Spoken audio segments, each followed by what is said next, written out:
Selamat siang semua, apa kabar? Setiap kali saya kembali ke MDC, saya merasa seperti kembali ke keluarga sendiri. Saya berharap saudara menerima saya sebagai anggota keluarga. Kelihatannya tidak ada yang menerima. Baiklah, saya merasa kembali ke keluarga, walaupun Anda tidak menganggap saya. Saya coba sekali lagi, siapa tahu mungkin saudara tadi mungkin masih belum siap. Saya merasa saya kembali ke keluarga sendiri, apakah Anda menganggap saya keluarga sendiri? Terima kasih untuk sambutan yang sangat hangat. Walaupun sedikit terlambat. Terima kasih Pak Andreas dan Ibu Mariani untuk semua keramah tamahannya dan semua panitia Shine Women's Conference. Dari kemarin saya merasa betul sangat diberkati dengan apa yang terjadi di sini. Kita sudah menyadari bahwa kondisi apa yang sedang kita hadapi di tengah-tengah bangsa ini tidak mudah. Sedang menghadapi ketegangan, ada banyak sekali ketidakpastian yang sedang terjadi. Tapi seperti tadi Pak Andreas berdoa, kita percaya bahwa Tuhan dalam kendali, amin. Percaya Tuhan sayang sama kita, dan percaya Tuhan akan memberikan yang terbaik dan mengizinkan hanya yang terbaik yang terjadi. Bersama-sama berdoa untuk masa depan, berdoa supaya pemerintah bisa mengambil keputusan yang tepat untuk membawa kondisi kita kepada keadaan yang lebih baik. Nah, saya rasa nggak kebetulan kalau hari ini tema yang saya ingin sampaikan judulnya adalah Worship in the Valley. Worship in the Valley. Saya ingin bicara tentang penyembahan kita. Ada dua kata kunci yang akan menjadi fokus kita. Yang pertama worship, yang kedua adalah valley tentunya. Nah, seringkali kalau kita bicara worship, biasanya asumsi kita yang menyampaikan akan mengajarkan penyembahan dan terutama gereja yang modern seperti Anda, gereja yang punya latar belakang karismatik seringkali menganggap worship itu ada hubungannya kaitannya dengan pujian nyanyian kita. Jadi kalau Anda berpikir bahwa saya bicara soal worship, saya ngajar saudara menyembah di dalam lagu, saya kira saudara akan kecewa. Kenapa? Karena kalau setiap kali saya menyanyi, mujizat biasanya pasti terjadi.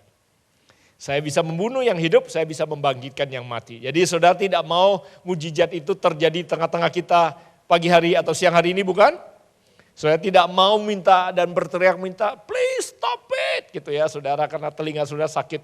Karena yang bernyanyi di depan saya sama sekali tidak menguntungkan siapa-siapa. Makanya tidak ada keyboard yang standby di situ, supaya saya kasih tanda. Karena saya tahu kalau Pak Andreas naik, biasanya Pak Andreas tinggal langsung dengan mudahnya memimpin Anda dalam penyembahan sebelum memberikan khotbah. Biasanya juga gereja-gereja karismatik, pendetanya semua jago nyanyi.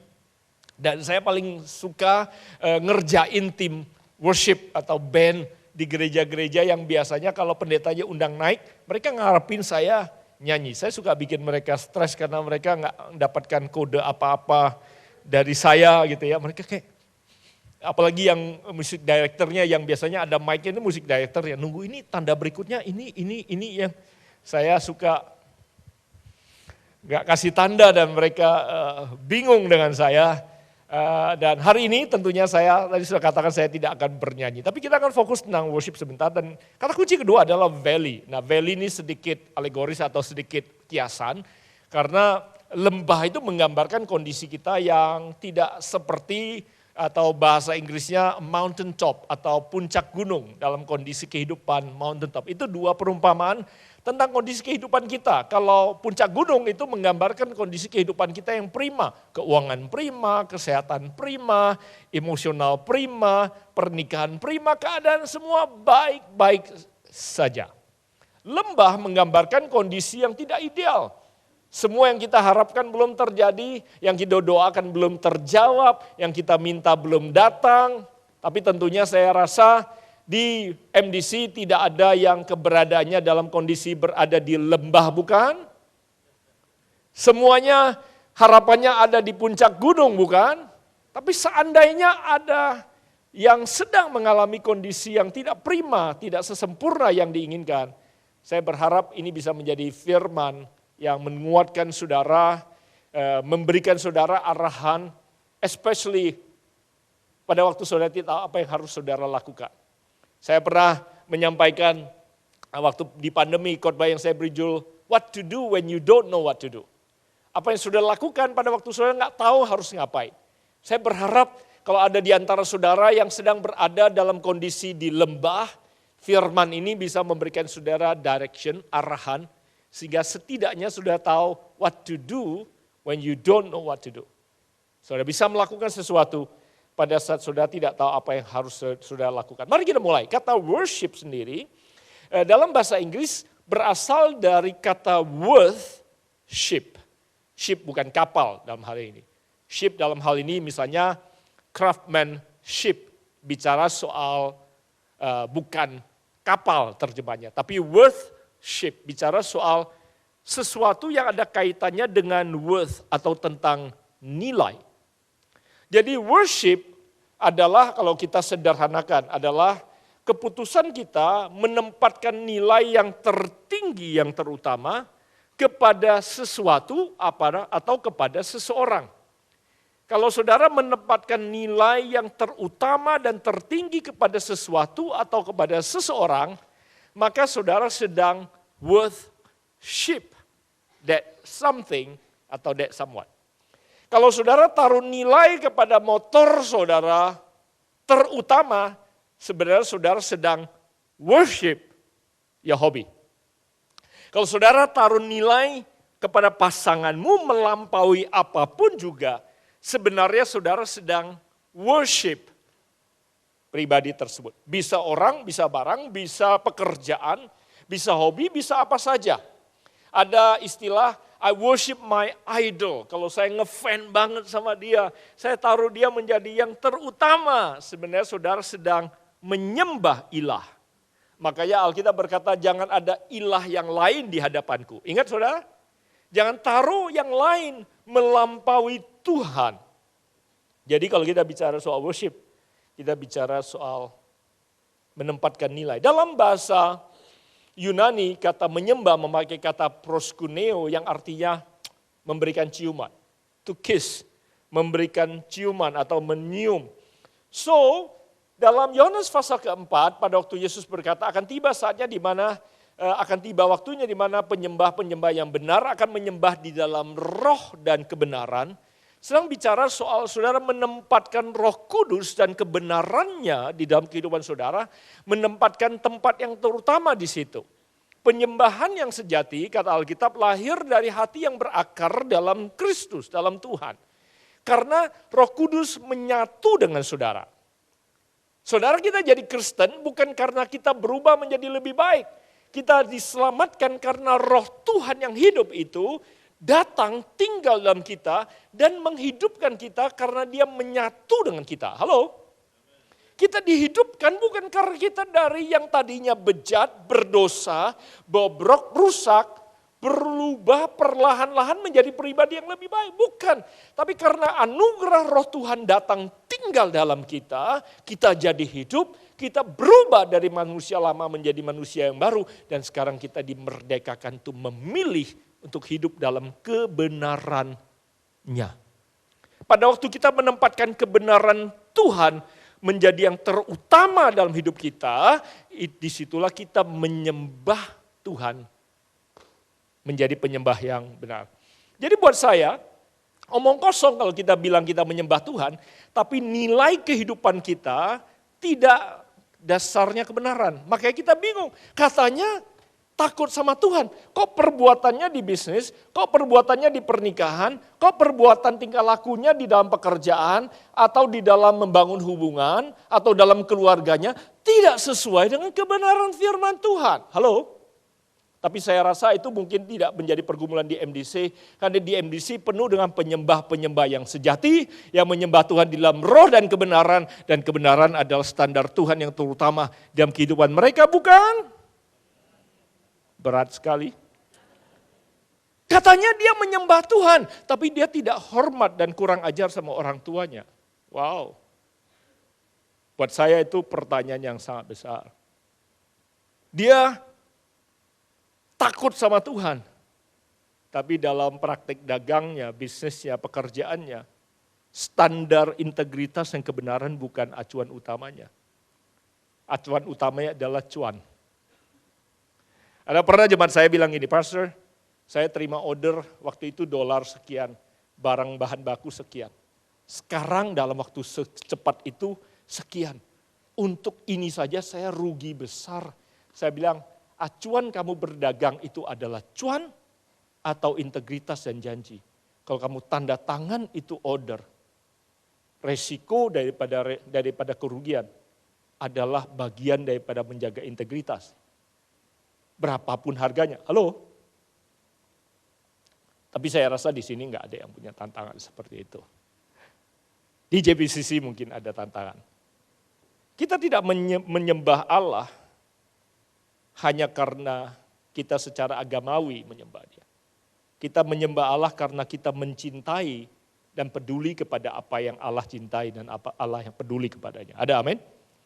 Nah oleh sebab itu, worship in the valley bicara soal bagaimana saudara mengantisipasi keadaan yang tidak ideal dan yang tidak baik-baik saja. Dan saya berharap firman Tuhan bisa menguatkan saudara pada pagi hari ini.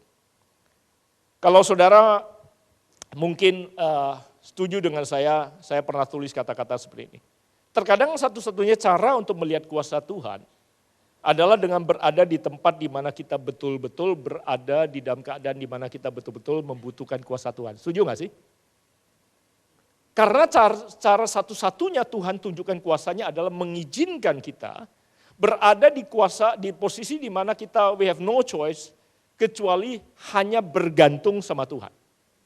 Cuman sayangnya saya temukan bahwa tidak semua orang Kristen punya dasar filosofi, kalau saya tidak bilang teologi, yang sehat. Karena nggak tahu dari mana mereka belajar, tapi saya rasa di MDC nggak ada masalah karena MDC, DK, dan HB-nya solid. Tapi di banyak tempat yang lain, karena dasar kekristennya tidak solid, sehingga pada waktu mereka menghadapi kehidupan yang ada di dalam lembah, mereka mempertanyakan kebaikan Tuhan. Katanya Tuhan baik, definisi Tuhan baik itu adalah hidupnya selalu lancar, jalanan selalu rata, pintu selalu lebar, dan tidak pernah ada masalah. Itu definisi mereka baik. Sama seperti anak kecil yang seringkali teriak, papa jahat. Karena definisi dia tentang orang tuanya baik adalah semua yang diminta dikasih sama orang tuanya. Tapi saya rasa seperti tadi saya bilang, MDC nggak ada masalah.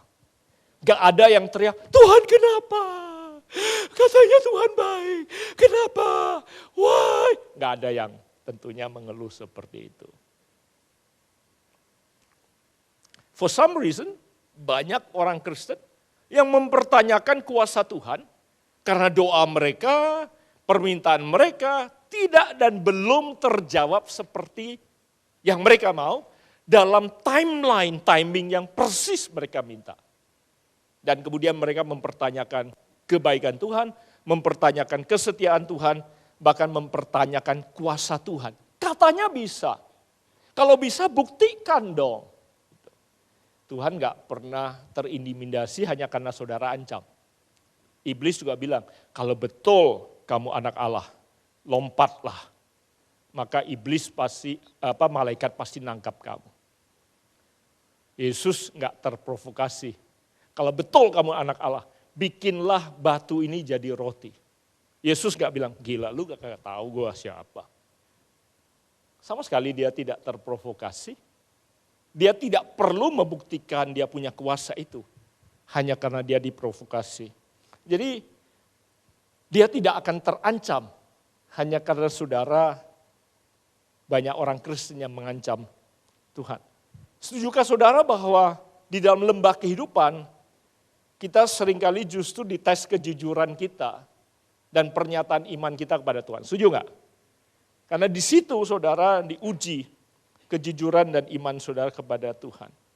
Karena lembah kehidupan itu akan selalu mengungkapkan kepada diri kita dan kepada dunia siapa dan apa yang sesungguhnya paling berharga dalam kehidupan kita. What we do really worship.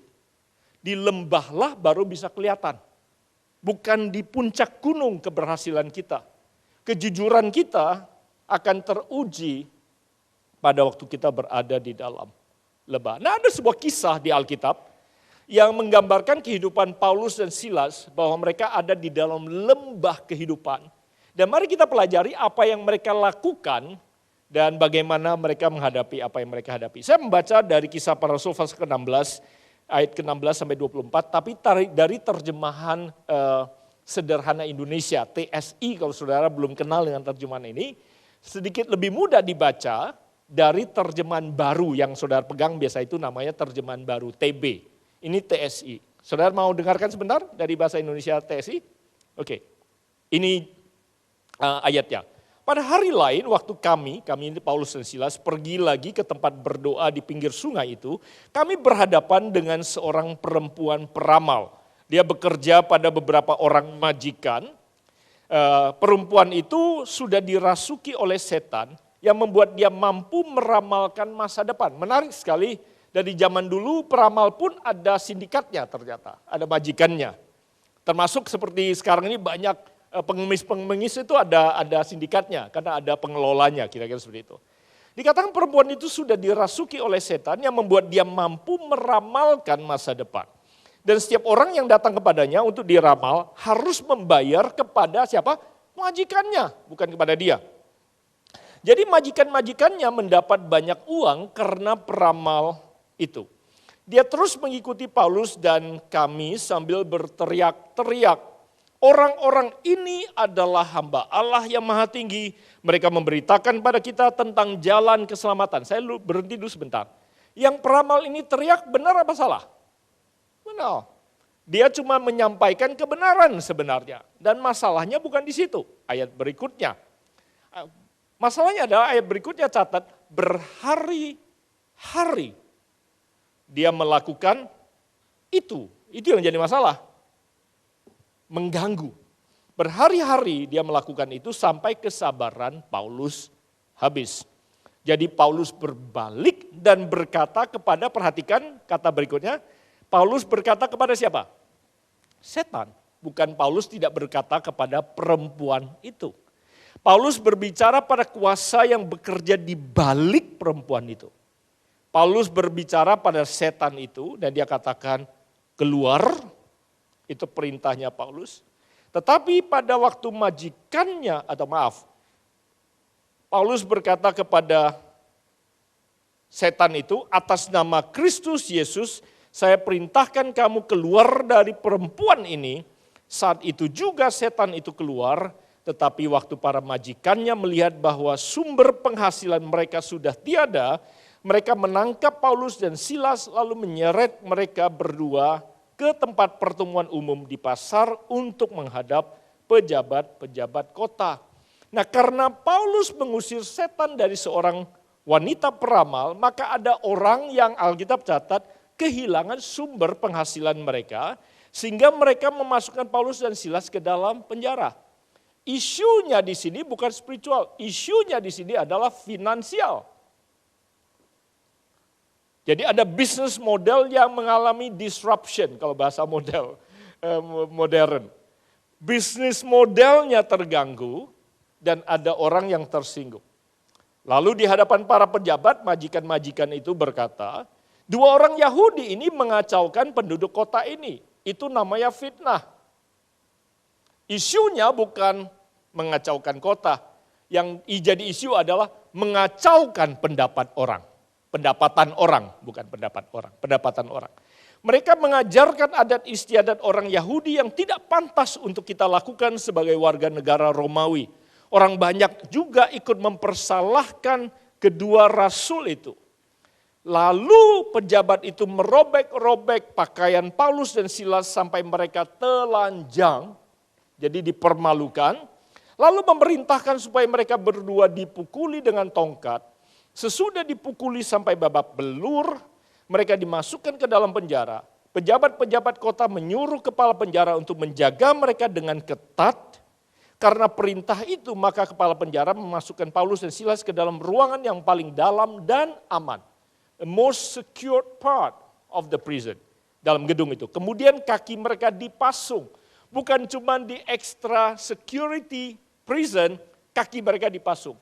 Saudara bayangkan mental direndahkan, dipermalukan, badan disakiti, dan kemudian dipasung. Ayat ke-25, tetapi kira-kira tengah malam, Paulus dan Silas berdoa serta menyanyikan lagu-lagu pujian daripada MDC Surabaya kepada Allah.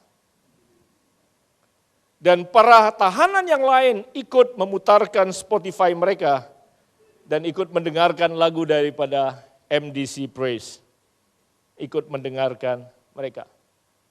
Saya rasa apa yang Paulus dan Silas lakukan persis dilakukan oleh teman-teman di MDC.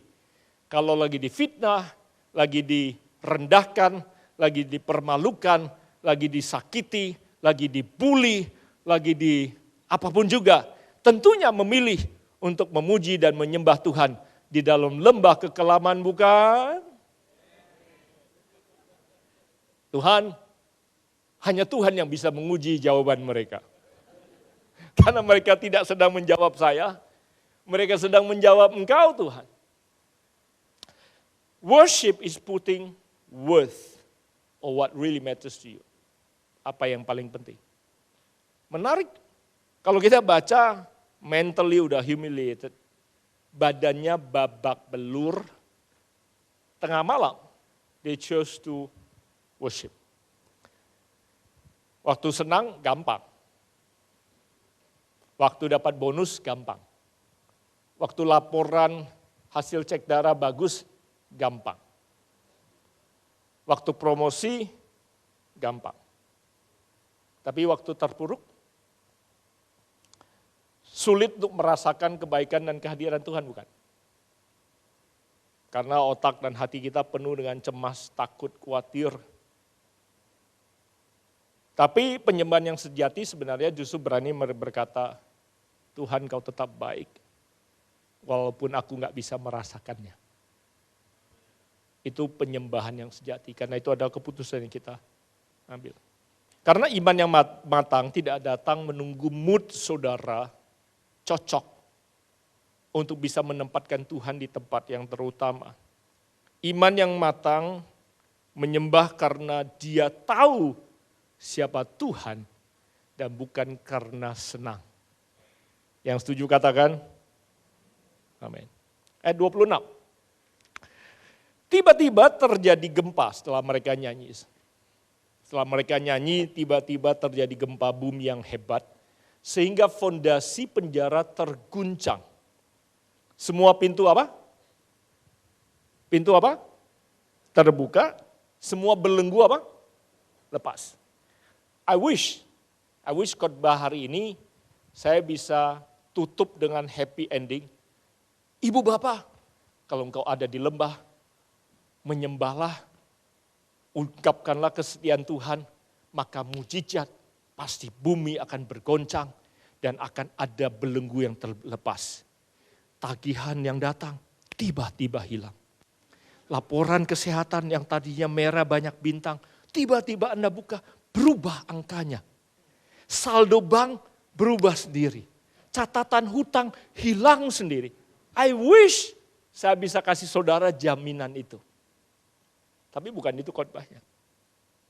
Khotbahnya adalah walaupun segala sesuatu tidak berubah.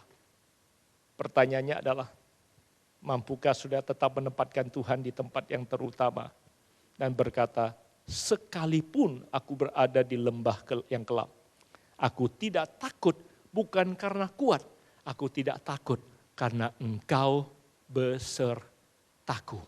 Tongkatmu dan gadamu itulah yang menghibur aku. Sekalipun bumi tidak bergoncang, sekalipun rantai tidak terlepas, sekalipun doaku belum terjawab, sekalipun kondisiku tidak baik-baik saja, sekalipun keadaan tidak berubah, aku tidak akan meragukan kesetiaan dan kebaikanmu. Engkau tetap ada di tempat yang terutama. That's worship. That's our worship. Itu penyembahan kita. Sehingga saudara tetap mengambil keputusan sesuai dengan kebenaran. Itu namanya menyembah di dalam roh dan kebenaran.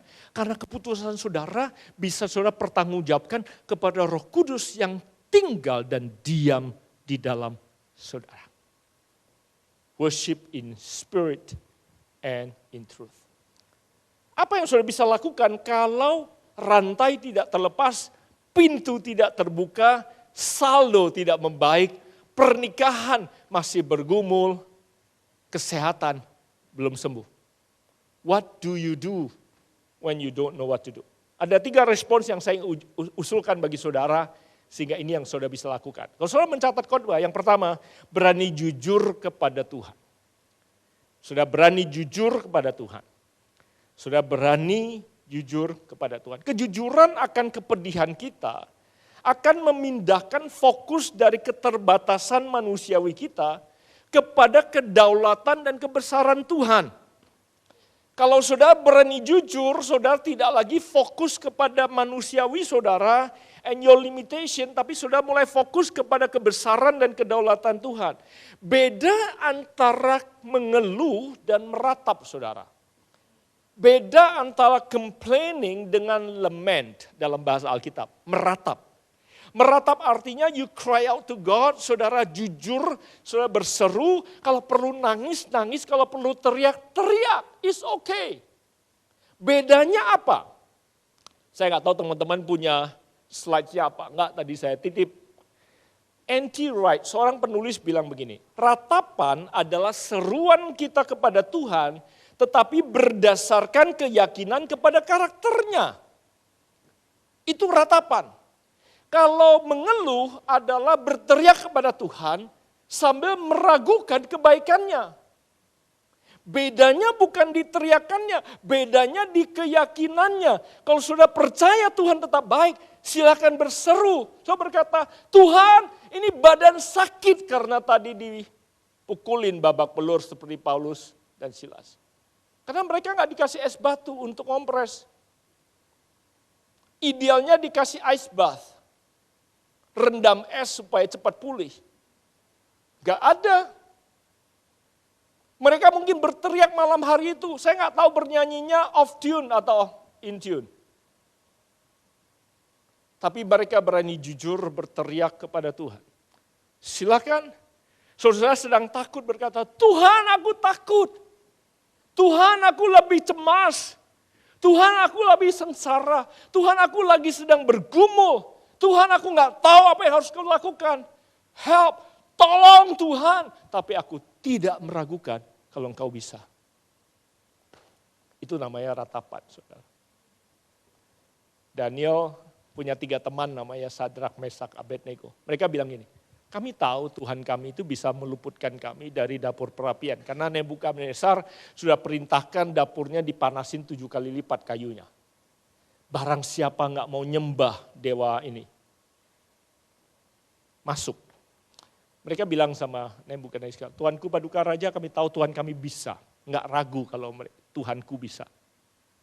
Tapi kalau dia tidak, ketahuilah bahwa kami tidak akan pernah tunduk menyembah dewamu. Wow. Tegas itu nggak perlu suaranya lantang.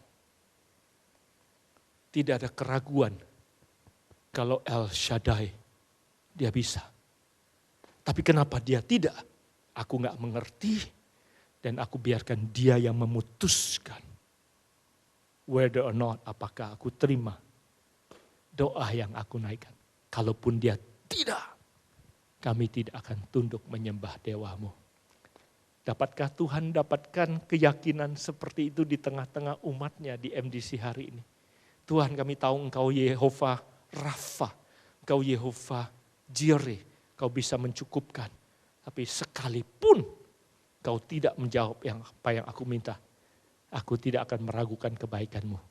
Dan tidak akan meragukan kesetiaanmu dalam kehidupanku. Dan aku akan tetap menempatkan kau di tempat yang terutama. Di keluarga, di bisnis, di kehidupan. Dalam semua keputusan-keputusanku. Ada amin? Berani jujur sama Tuhan. Habakuk pasal yang pertama mencatat tentang ratapan daripada seorang nabi yang namanya Habakuk.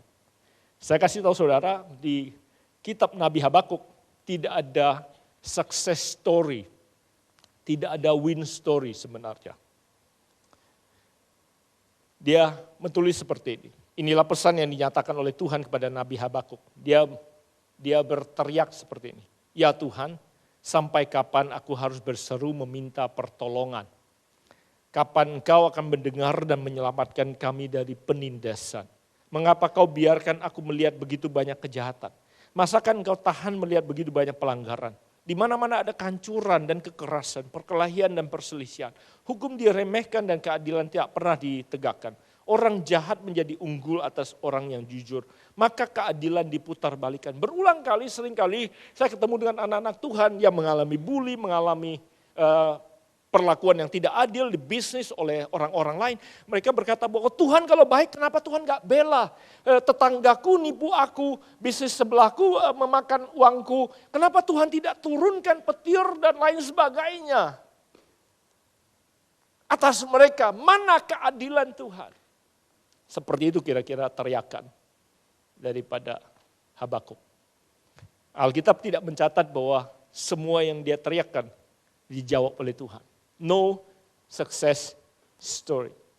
Jadi anjuran saya, kalau saudara sedang ada di lembah, berani jujur sama Tuhan. Amin. Ungkapkan perasaanmu dan apa yang kau rasakan itu. Itu wajar dan itu adalah sesuatu yang sangat amat normal. Yang kedua, berani menyatakan iman saudara. Bukan hanya berani jujur, tapi deklarasikan iman percaya saudara pada Tuhan. Penyembahan yang sejati bukan tentang perasaan kita saja, tapi tentang siapa Tuhan yang kita sembah. Memuji, menyembah Tuhan bukan soal suasana hati kita, tapi soal keputusan kita. Karena di saat kita tidak bisa merasakan Tuhan, kita tetap harus memilih Tuhan. Ada amin? Waktu saudara tidak bisa rasakan Dia, saudara tetap memilih untuk percaya kepada Tuhan. Sebuah studi yang bernama Neurophysiological Benefits of Worship bicara soal dampak daripada penyembahan saudara atas syaraf sama tubuh saudara. Penelitian ini dilakukan oleh The Journal of Biblical Foundations of Faith and Learning. Dan jurnal ini memberitahukan bahwa setiap orang yang meluangkan waktu 12 menit setiap hari untuk menyembah dan membaca firman Tuhan, menunjukkan bahwa syaraf dan tubuhnya mengalami peningkatan kemampuan untuk penerapan maupun pemikiran dan perasaan yang lebih sensitif. Menarik sekali, saudara kalau menyembah Tuhan dan membaca firman Tuhan, saudara fisiologi secara fisik dan syaraf di dalam diri saudara mengalami perubahan. Saudara menjadi lebih sensitif, saudara menjadi lebih mudah berempati. Hati saudara mungkin kalau pakai bahasa Alkitab menjadi lebih lembut. Menjadi pribadi yang lebih mudah melepaskan pengampunan. Lebih mudah untuk berani percaya sama orang lain. Menjadi pribadi yang lebih pleasant, menyenangkan. Isn't it interesting? Menyembah, jujur sama Tuhan, membiarkan firman dalam kehidupan saudara. Dampak psikisnya, tahukah saudara? Research ini, jurnal ini menuliskan bahwa mereka yang menyembah Tuhan 12 menit setiap hari mengalami penurunan depresi, penurunan tingkat kecemasan, anxiety, mengalami penurunan pain, rasa nyeri, terutama yang kronik. Wow. Dan bahkan gangguan PTSD, Post Traumatic Stress Disorder, mengalami penurunan tanpa obat. Sekarang yang muda sering sekali pergi ke psikologis, setelah diajak bicara, tidak cukup dikirim ke psikiatris, dan psikiatris kasih kita kemudian substansi untuk menolong netralisir semua neuroactivity di otak kita supaya kita bisa napas dan bisa tidur dengan tenang. Nah kalau saudara tidak belajar mengendalikan apa yang ada di otak saudara dan di batin saudara dan saudara mengandalkan substansi, ketahuilah badan saudara akan selalu butuh dosis yang lebih tinggi dari waktu ke waktu. Baik itu untuk tidur, baik itu untuk tenang, baik itu untuk menghadapi cemas, dan lain sebagainya. Tahukah saudara yang tidak punya efek sampingan selain efek samping yang baik adalah menyembah Tuhan dan membiarkan firman Tuhan datang dalam kehidupan saudara. Tapi 12 menit setiap hari, bukan sekali-sekali. Kalau sudah rutin lakukan itu, pagi lagi takut, lihat kondisi kesehatan, lihat kondisi keuangan, lihat kondisi kota, apapun yang ada di pikiran saudara, bawa kondisi itu menghadap Tuhanmu, berani jujur sama Tuhan, tapi tidak pernah meragukan kebaikan Dia atas keadaan saudara. Perkatakan iman saudara setiap hari. Dan kalau saudara lakukan itu, coba tebak nanti apa yang akan terjadi dalam hidup saudara. Saudara sendiri yang akan melihatnya. Tidak sensasional memang. Orang yang rutin jalan pagi setiap hari, enggak mendadak sesuatu yang besar terjadi. Tapi kalau dilakukan setahun, 2 tahun, 3 tahun, 4 tahun, 5 tahun. Saudara tahu where it's going, right? Karena hidup saudara berubah. Karena pola hidup saudara berubah. Praise worship teamnya, silakan ambil posisi, kan sebentar lagi saya akan bernyanyi.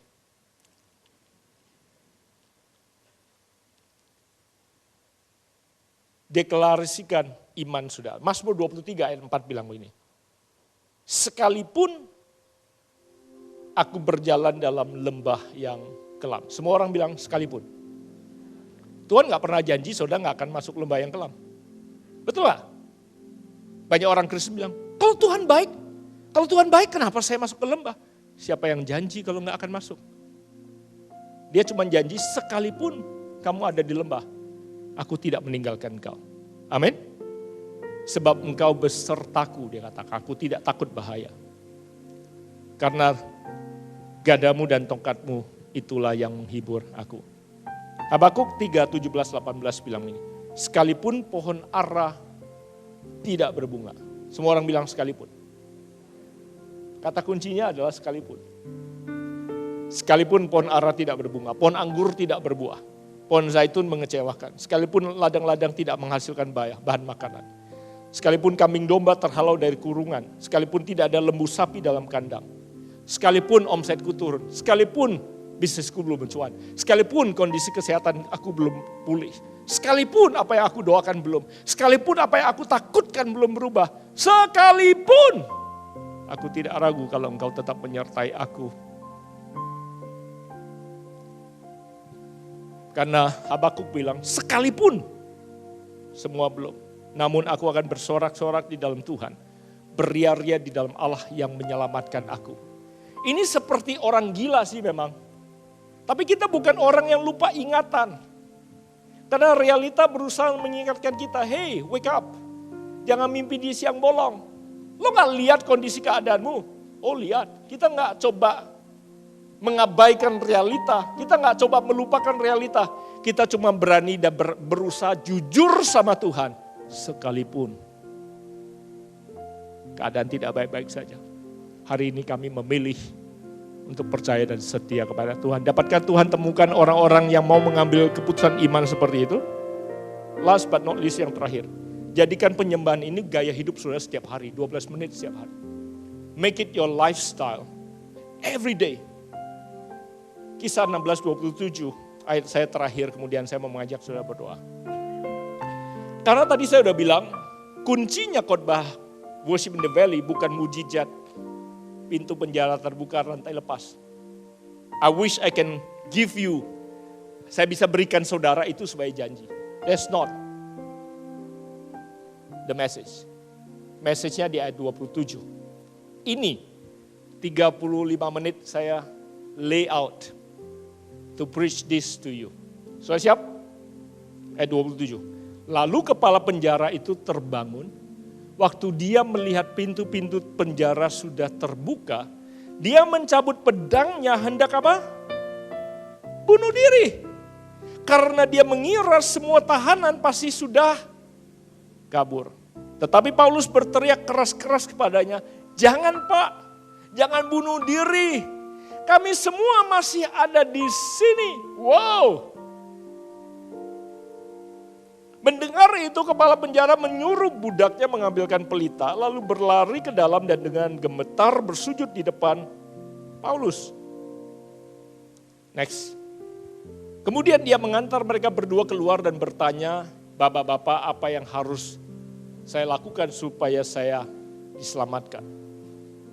Lalu jawab mereka, percayalah kepada Tuhan Yesus atau Tuhan Kristus Yesus, maka kamu akan diselamatkan. Ajaklah juga semua orang di rumahmu untuk percaya. Malam itu juga kepala penjara itu membawa Paulus dan Silas ke rumahnya, membersihkan luka-luka mereka. Baru dikasih es malam itu. bukan di penjara. Lalu memberi mereka makan malam. Next slide. Lalu mereka menyampaikan kabar baik tentang Tuhan Yesus kepadanya dan semua orang yang tinggal di rumahnya. Kemudian dia bersama dengan yang lainnya dibaptis dan mereka semua bergembira karena mereka sudah percaya kepada Allah. Saudara, kadang-kala Tuhan izinkan kau ada di lembah. Bukan untuk menyiksa saudara. Karena ada orang-orang yang perlu mengenal dan melihat Tuhan melalui keberadaan saudara. Dan respon saudara kepada Tuhan. While you are in the valley. MDC siap untuk menyembah Tuhan di dalam lembah yang manapun juga yang Tuhan izinkan kau lewati. Amin. Tutup catatanmu, mari kita bangkit bersama-sama. Sama seperti Paulus berkata-kata kepada setan yang ada di dalam perempuan. Yang diusir adalah setannya, bukan perempuannya. Waktu Yesus meredakan ombak, Yesus bilang diam. Yang Yesus teriakin juga bukan ombaknya. Yang Yesus teriakin adalah oknum yang ada di balik ombaknya. Karena tata bahasa Greka Yunani yang dipakai untuk berkata diam, itu adalah kata perintah yang diberikan kepada orang kedua tunggal. Jadi Yesus sedang bilang, you shut up. Yesus tidak bicara sama anginnya, tapi Yesus bicara pada oknum yang berusaha bekerja di balik angin untuk bikin murid-muridnya takut. Hari ini waktu kita nyembah, saya mau saudara mulai berkata-kata pada oknum yang ada di balik sebuah kecemasan, ketakutan, kesulitan, tantangan apapun yang kau hadapi, yang mau bikin saudara cemas dan takut. Saya berkata, you shut up. Diam. Diam. Aku tidak takut mati. Aku tidak takut kehilangan. Aku tidak takut bahaya. Bukan karena kuat, tapi karena Tuhan besertaku. Saudara gak perlu teriak kencang. Tapi kalau saudara ambil posisi iman, saudara bisa berkata, you shut up. Hari ini ada breakthrough dalam hidup saudara. Saudara bisa lepas obat tidur, bisa lepas obat cemas, saudara bisa lepas banyak obat yang selama ini bikin saudara tergantung. The altar is yours. Seluruh ibadah ini adalah altar saudara. Hadapi Tuhanmu, hampiri Dia, berani jujur kepada Dia. Berteriak kalau saudara mau. Menangis kalau perlu. Merataplah kalau saudara mau. Tapi jangan ragukan kesetiaan, kebaikan, dan kuasanya. Dia bisa. Masalah kita apapun juga bisa Dia. Tapi sekalipun Dia tidak.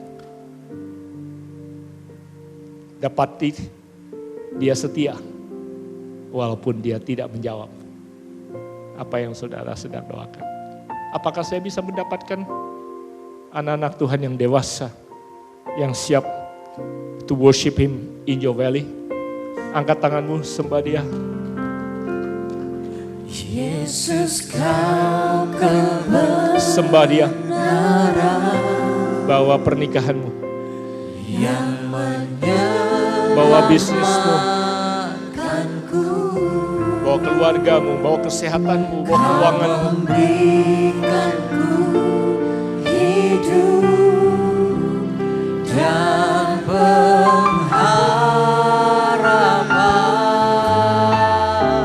Dalam nama Yesus. Ku ikut kehendakmu, ku peluk anugerahmu.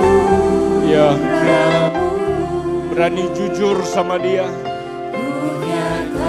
Saudara gak harus berlagak kuat di hadapannya. It's okay. Bilang, Tuhan aku gak kuat. It's okay untuk mengaku. Aku gak mampu. Itu sebabnya aku perlu Engkau Tuhan. It's okay untuk berkata, Tuhan aku takut. Karena saudara tidak perlu berpura-pura kalau saudara kuat. You can be honest to Him.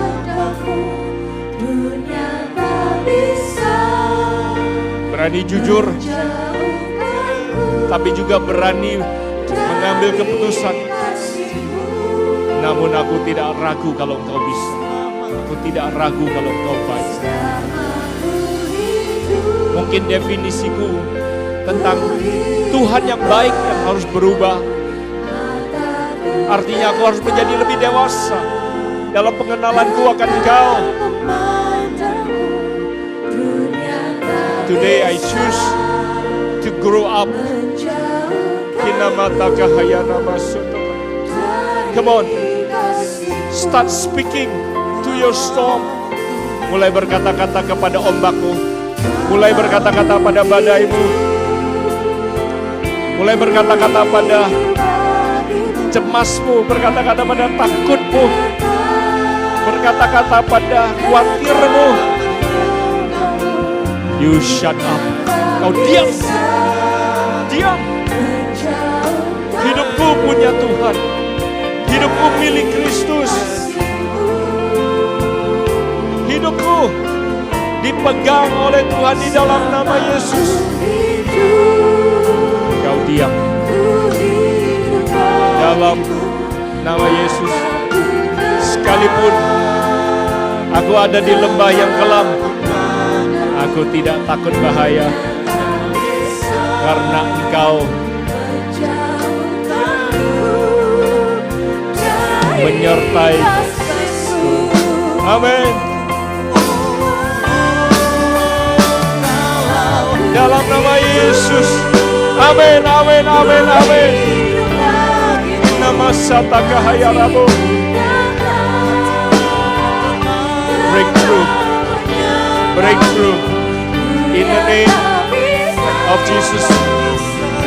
Supaya orang-orang di sekitar kami bisa melihat kesetiaan, kebaikan, kekuasaan Tuhan yang bekerja di dalam kehidupan kami. Di dalam nama Yesus.